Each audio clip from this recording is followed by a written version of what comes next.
20 मार्च 2026 वार शुक्रवार या दिवशी श्री स्वामी समर्थांचा प्रकट दिन आहे. त्यानिमित्त सोलापूर जिल्ह्यातील मोहोळ या तालुक्यामध्ये दत्त मंदिरातील स्वामींच्या मूर्तीचं कलर कामाची सेवा यावर्षी आपण सादर केली. मला लहानपणापासूनच गायन, वादन, चित्र, शिल्प अशा कलांमध्ये खूप आवड होती. खरंच मी किती भाग्यवान आहे.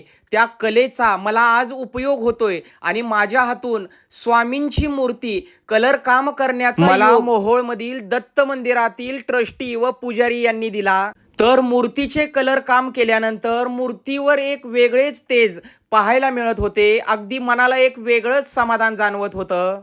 असं जाणवत होतं की जणू काही स्वामी हे बोलके झालेले आहेत आणि आपल्याला काहीतरी सांगण्याचा प्रयत्न करत आहेत. तर मी माझ्या पद्धतीने मला जसं जमल तशी साधी भोळी कलरची सेवा सादर केली. त्यानंतर कलर काम करताना कळत नकळत माझ्याकडून काही चूक अपराध झाले असतील त्यासाठी कान पकडून स्वामींची क्षमा याचना केली. त्यानंतर नाक घासून माफीही मागितली. स्वामी खूप भक्तवत्सल दयाळू आहेत. ते नक्की मला शरण देतील आणि मी कलर करताना माझ्याकडून कळत नकळत काही अपराध झाले असतील तर ते पोटी घेतील.